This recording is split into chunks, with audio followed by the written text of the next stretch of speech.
किती आहे? 5 किलो. बरोबर. हे काय घेतलं? उचला एक जणांनी. उचल. हे काय आहे? वडाच्या टाकायची माती. यात काय घेतलं? किती घेतला? 2 किलो.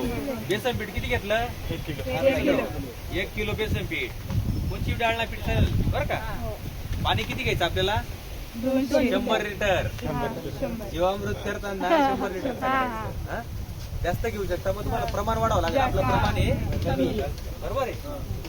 आता आपण काय बनवतोय सगळे? जीवामृत. किती दिवसात तयार होते?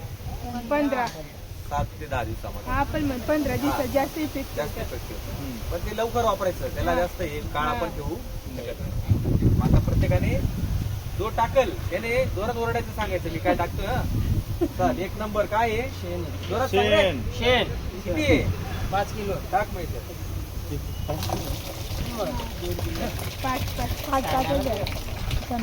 दुसरं कोण आहे? वडाखालची माती 5 किलो. चल टाका. जेवून घे. तुम्ही म्हणजे वडा खालची का बरं घेतली? तिथं काय भूत बसतं का? तसं नाही.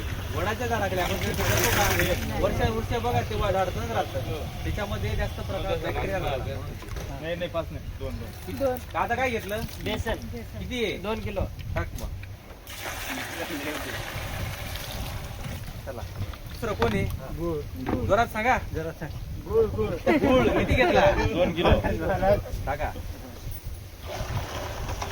पाणी कुठे? हे पाणी टाका. आता पूर्ण बॅरल भरायचं ना?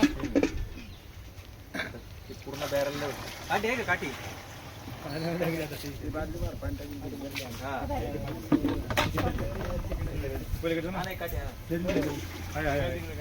अजून बादली भर पाणी अर्ध भरून टाका. हे कोणाला वापरला कामात? बरोबर आहे. नाही बेसन पीठ तुमच्याकडे दुसरी डाळ असेल त्याचंही पीठ चालेल आपल्याला. लक्षात. आता डवळताना कसं डवळायचं? इकडं पा. आता ठेवलं, घड्याळाचा काटा कसा फिरतो? असा 12 वेळा. बरोबर आहे. 24 तास फिरतो. किती वेळा फिरत? 12 वेळा. त्याला हळूहळू काही करायचं, जोरात नाही करायचं. बॅक्टेरिया कसं असतात? हे होऊ शकतात, डेड होऊ शकतात. बरोबर आहे का? आपल्याला लय हलवलंय का परत आपण काय रोज काय करायचं? सकाळी संध्याकाळी करा. आता सगळ्यांनी एक साथ सांगायचं. हा ऐका, काय बनवलं आपण? साहित्य काय काय घेतलं? पहिले शेण किती किलो घेतलं? बेसन पीठ 2 किलो. गुळ किती घेतला? 2 किलो. पाणी किती झालं? 100 लिटर. हा. आणि वडाच्या टाकायची माती. बरोबर. हे सगळं काय केलं? मिश्र केलं. किती दिवस ठेवलं? 7 ते 10 दिवस. रोज काय करायचं? किती वेळा? 2 वेळा. सकाळी आणि सावलीत झाकून. नंतर हे कसं वापरायचं आता ते सांगितलं कोणी? आता तो महत्वाचा मुद्दा. आता हे तयार जेव्हा होईल त्याला असं फेशिंग चांगलं. जसा फेस आला म्हणजे काय आलं? ऍक्टिव्हेटेड बॅक्टेरिया झाली, चांगलं तयार झालं. हा, मग तुम्ही ते फवारत नाही करायचं. आता आपल्या शेतामध्ये तुमची शेती, आता पाणी आहे भरपूर आणि बरोबर आहे. मग तुम्ही त्याची ड्रिंचिंग करू शकता. मग याने सुद्धा तुम्ही त्या भाताचं शेत असेल तर त्याचे मग्याने जिथून पाटाने पाणी जाते त्या पाटाच्या पाण्यावर तुम्ही तिथं सोडून देऊ शकता. हळूहळू एखाद्या नळी लावून द्यायची आणि ते जाईल.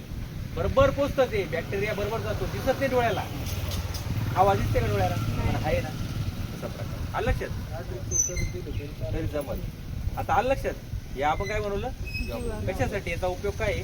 का जमिनीमधले जास्तीत जास्त बॅक्टेरियाचं प्रमाण जेव्हा वाढेल त्यावेळेस आपण जे कुठले आपण त्याला खत औषध देणार त्यावेळेसच ते कार्य करणार आहे. जर आपण युद्धाला गेलो बंदुकीच नाही, गोळ्याच नाही तर कसं होणार आहे? सैन्य लढल का? तर सैन्याजवळ काय पाहिजे? सगळं साहित्य पाहिजे. आता आपलं सैन्य बॅक्टेरियामध्ये, बॅक्टेरियाला आपण काय दिलं? बंदूक गोळ्या म्हणजे गुळ दिला. गुळामुळे काय त्याची ताकद वाढल, जास्त ते ऍक्टिव्ह होते. आलं लक्षात? काही आवड होतं का याच्यामध्ये? समजलं? आता तुम्ही काय करशाल? मग इथं पाहून आणि घरी जाऊन झोपून घेता आपण. मग हे दुसऱ्यालाही शिकवा. युट्यूबला लोक एवढे व्हिडिओ बनवून पैसे कमवता. तुम्ही असं एखादा स्वतः बनवला, तुम्ही नाही स्वतः काय करू शकता. हा, तेच सांगतो ना. मग चांगल्या गोष्टी पसरवा. आपण कुठले रील काढतो काही अडचण नाही ना तुम्हाला घ्यायचं 100%, काळजी करू नका, तुमचं नाव फिक्स आहे. चला ठीक आहे, एक फोटो काढून घेऊ आपण.